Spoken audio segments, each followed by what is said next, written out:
Good afternoon, ma'am. I am Jesslyn Taganas, and our topic is all about the political self and being a Filipino.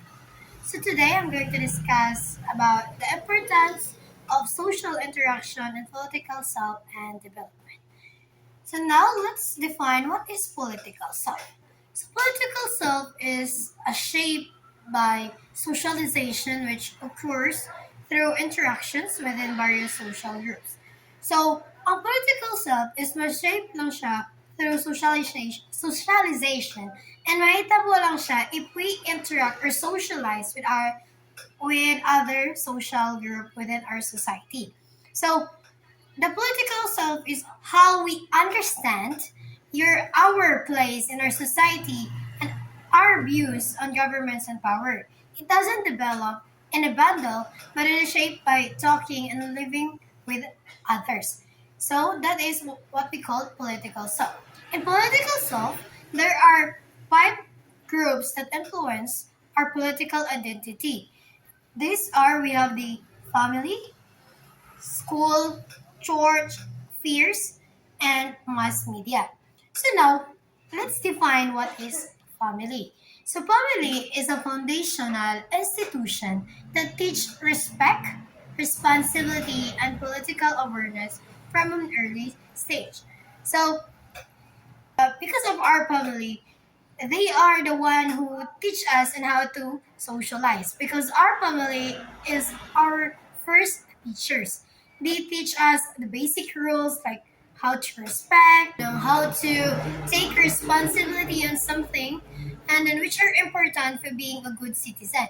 Because if you want to be a good citizen, first of all, you need to be respectful and responsible of all the things that you do.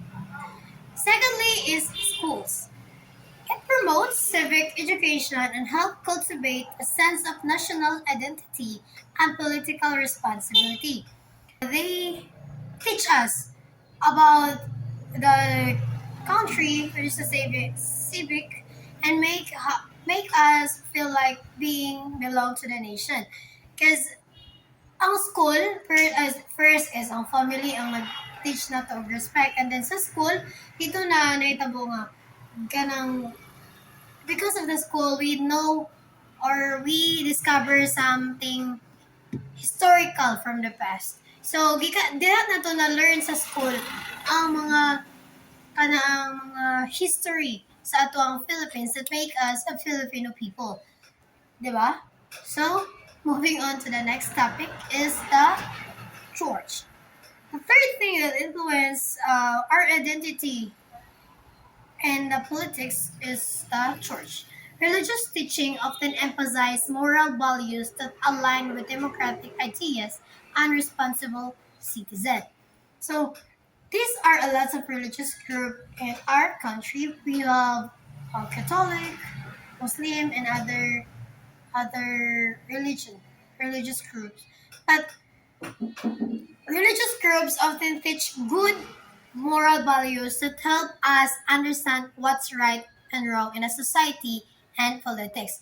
Ang church po di ay isa siya sa naghatag sa ato or nakahelp sa ato on how to identify what is wrong and right kaysa kanang how to understand wrong and right doings. Like for example sa Catholic. Sa Catholic is kanang bisag bata pa ka, especially if you're in the elementary level, is kabalo ka what are the 10 commandments nga kitag sa Ginoo. That's why you know what is wrong and right. And then next is fears. Fears influence one's political views and behaviors as individuals grow and interact with their social circles. So, ang fears is equivalent siya into friends. As we grow, your friends influence your political opinions and how you act on them. Because your friends can influence you on your political views. Example, pag mayon sila nga, like nakita nila sa news na isa ka political leader is dili maayo. kana sila if ang matel nila if may student kanila about niya or ang imong pananaw pud about tanang nga tao is mag-change pud because your friends can influence you also. And next one is mass media. Mass media serve as a primary source of political information and shape public discourse on political issues. So mostly karon is ang ang mass media is one thing kananghatag og information about the political issues in the Philippines. Mostly one platform or nga naka-influence ato is ang television and also a Facebook or the social media platform. Okay, kasagara karon is kanang we have recent issues here in the Philippines which is katong flood control. So because of that is nakabalot ta what happened within our country. Nakabalot ta if unsay nahitabo na sa atong country because of that mass media.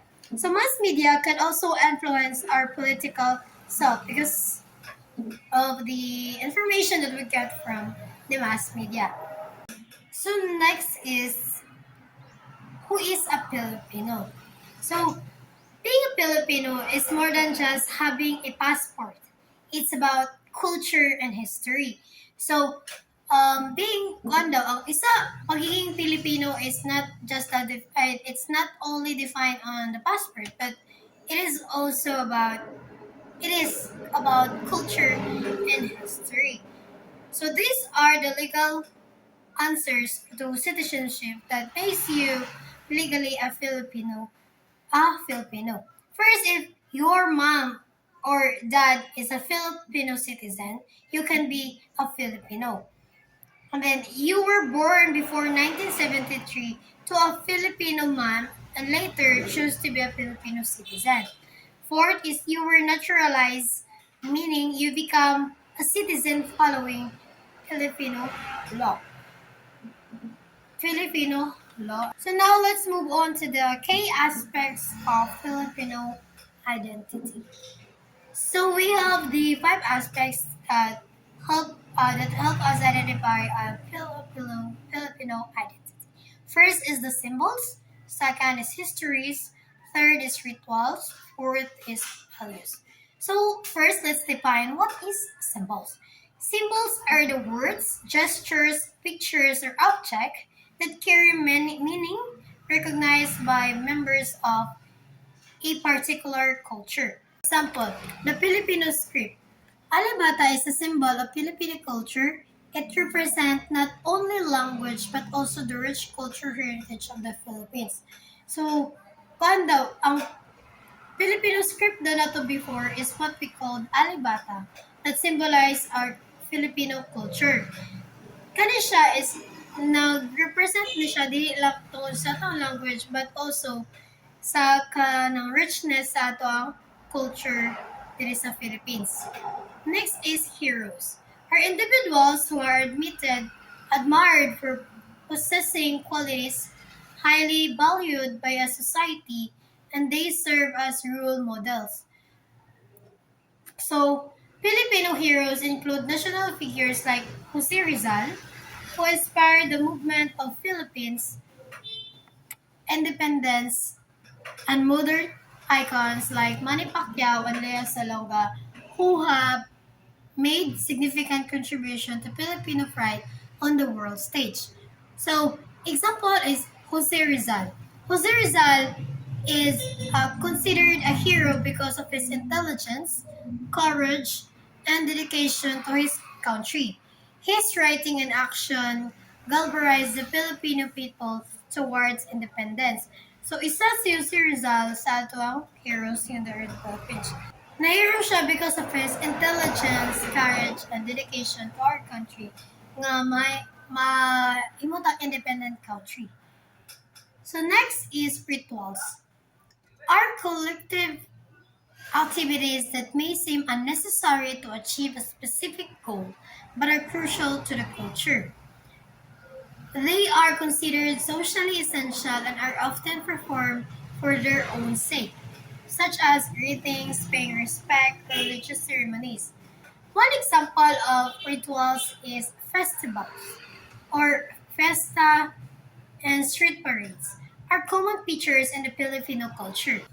Each town or city celebrates its own fiesta, and this event reflects the strong community band and religious fervor of Filipino. Filipino are only known for celebrating Christmas for up to 3 months, a distinct ritual that shows the importance of the family and tradition. So one of the rituals na ginabuhat na to here in the Camiguin is the Lanzones Festival rituals. So kay Murag, ang kanang Lanzones Festival is ma-refer siya as ritual because it's part of the Thanksgiving because of the Lanzones here in our island.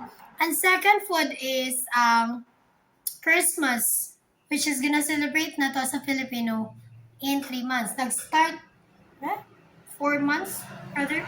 Kaya nag-start from September, October, November, December. That is also part of the rituals from Christmas. Next is values. So next is values. Values are broad tendencies that reflects preference for what is good or evil, right or wrong, natural or unnatural. These values are often inferred from people's action in a various situation. Values is mga things nga ginatagaan nato og importansya or halaga in our life. So values composes of three things. We have the faith and religiosity, close family ties, and hospitality. First is faith and religiosity. Filipino are known for their deep religious belief, especially in Catholicism, which influenced many aspects of their lives. So, kita as a Filipino, especially a Catholic, we do really believe, we do have faith that we only have one God, and that's Jesus. And kita as a Catholic is more on kanang dako kita pagtuo when it comes to religious, because we believe that everything happens for a reason, and then we believe na if naay Ginoo gauban sa ato then things will go on its own way. And then next is the close family ties. Family is the cornerstone of Filipino society, and Filipinos often live in close-knit family structure. So, family is the center of everything. They stick together because family help us build our future. Our family is our mura siya kanang siyang building block. They gave us strength, and so with our family things will go easy. Next is hospitality. Filipinos are famous worldwide for their warm hospitality, always willing to help. Kita Pilipino known gyud ta as matinabangon nga tao, bisag asa man ta moadto. Every time madunggan sa mga foreign people, oy Pilipino man siya. They always think nga putan gyud mga Pilipino may natinabangon. They are famous for their warm and welcoming to guests.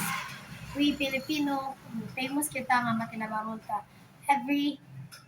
everyone. Not just the foreign people but also sa mga kababayan natin. And that's all about my topic.